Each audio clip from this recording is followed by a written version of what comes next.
Assalamualaikum warahmatullahi wabarakatuh. Bagaimana kabar para calon sejarawan? Apakah sehat semua? Kali ini admin Sejarah Short akan membagikan sebuah biografi Menteri Pertahanan Republik Indonesia kedua. Bagi yang belum tahu, simak video ini sampai habis ya. Terima kasih. Mr. Amir Syarifuddin Harahap adalah seorang politikus dan jurnalis Indonesia. Ia menjabat sebagai Perdana Menteri Indonesia ketika Revolusi Nasional Indonesia sedang berlangsung. Amir adalah pemimpin sayap kiri terdepan pada masa revolusi. Pada tahun 1948, ia dieksekusi mati tanpa peradilan oleh pemerintah karena dituduh terlibat dalam peristiwa PKI Madiun. Kehidupan awal. Amir lahir dari keluarga bangsawan Batak Angkola asal Pasar Matanggor. Kakaknya, Sutan Gunung Tua, adalah seorang jaksa di Tapanuli. Ayahnya, Baginda Soripada, juga adalah seorang jaksa di Medan. Di kota itulah, Amir lahir dalam keluarga berada dan memiliki tradisi intelektual. Ini memungkinkan Amir untuk belajar di sekolah-sekolah elit seperti di Haarlem dan Leiden. Kemudian, ia melanjutkan pendidikan hukum di Batavia. Selama bersekolah di Belanda, Amir mempelajari filsafat Timur dan Barat di bawah pengawasan Theosophical Society. Amir beralih agama dari Islam ke Kristen pada tahun ke-1931. Ia pernah memberi khotbah di sebuah gereja HKBP di Batavia. Pendidikan. Amir menikmati pendidikan di ELS atau Sekolah Dasar Belanda di Medan pada tahun 1914 hingga selesai Agustus tahun 1921. Atas undangan saudara sepupunya, Tinggi, S.G. Mulia yang baru saja diangkat sebagai anggota Volksraad dan belajar di kota Leiden sejak 1911, Amir pun berangkat ke Leiden. Tak lama setelah kedatangannya dalam kurun waktu 1926 sampai 1927, dia menjadi pengurus perhimpunan siswa gimnasium di Haarlem. Selama masa itu pula Amir aktif terlibat dalam diskusi-diskusi kelompok Kristen misalnya dalam CSF-UP Jave.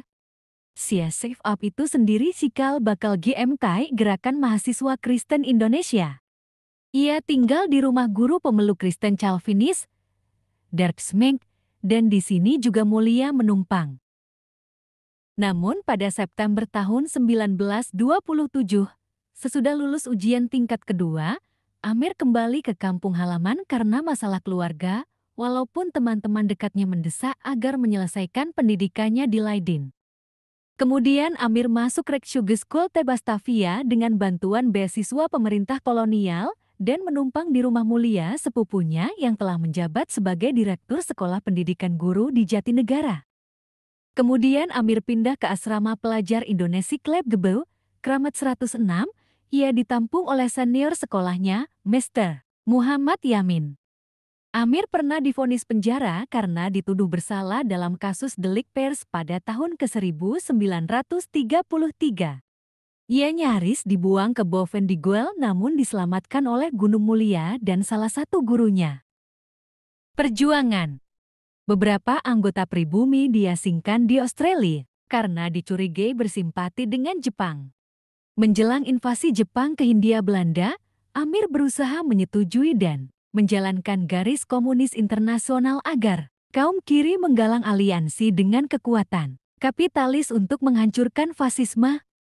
Ia kemudian dihubungi oleh anggota-anggota Kabinet Gubernur Jenderal, menggalang semua kekuatan antifasis untuk bekerja bersama Dinas Rahasia Belanda dalam menghadapi serbuan Jepang. Barangkali ini mempunyai hubungan dengan pekerjaan politik Musa dengan kedatangannya ke Hindia Belanda dalam tahun ke-1936. Rencana itu tidak banyak mendapat sambutan. Rekan-rekannya sesama aktivis masih belum pulih kepercayaan terhadapnya akibat polemik pada awal tahun 1940-an, serta tidak paham strateginya melawan Jepang. Mereka ingin menempuh taktik lain yaitu berkolaborasi dengan Jepang dengan harapan Jepang akan memberi kemerdekaan kepada Hindia Belanda setelah kolonialis Belanda dikalahkan. Dalam hal ini garis Amir yang terbukti benar. Pada bulan Januari tahun 1943 ia tertangkap oleh Jepang di tengah gelombang-gelombang penangkapan yang berpusat di Surabaya. Kejadian ini dapat ditafsirkan sebagai terbongkarnya jaringan suatu organisasi anti-fasisme Jepang yang sedikit banyak mempunyai hubungan dengan Amir. Terutama dari sisa-sisa kelompok inilah, Amir kelak ketika menjadi Menteri Pertahanan, mengangkat para pembantunya yang terdekat. Namun identifikasi penting kejadian Surabaya itu, dari sedikit yang kita ketahui melalui sidang-sidang pengadilan mereka tahun ke-1944. Hukuman terberat dijatuhkan kepada bekas para pemimpin Gerindo dan Partindo Surabaya. Dalam persetujuan Renville tanggung jawab ini terletak di pundak kaum komunis, khususnya Amir sebagai negosiator utama dari Republik Indonesia.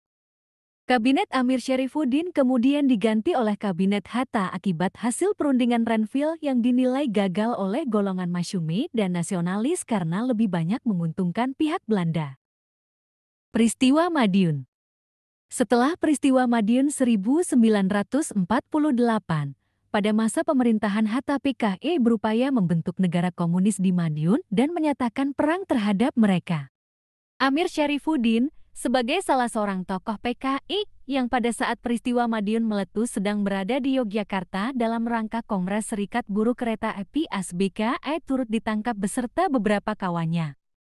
19 Desember tahun 1948, sekitar tengah malam, di kompleks makam Desa Ngalian, Kepala Amir Syarifuddin ditembak dengan pistol oleh seorang letnan polisi militer, sebuah satuan khusus dalam Angkatan Bersenjata Indonesia.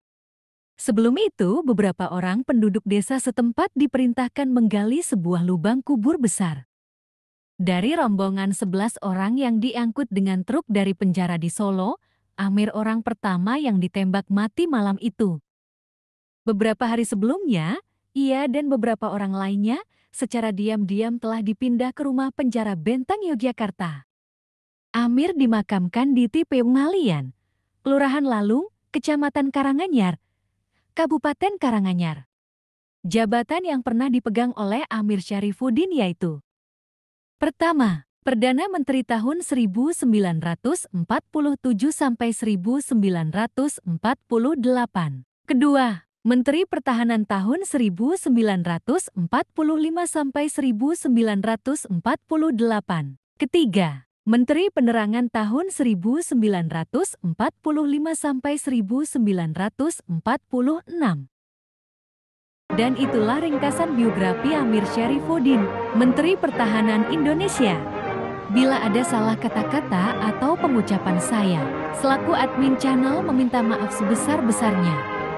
Dan tidak bermaksud ataupun bertujuan mempropagandakan. Sekian dari saya, terima kasih.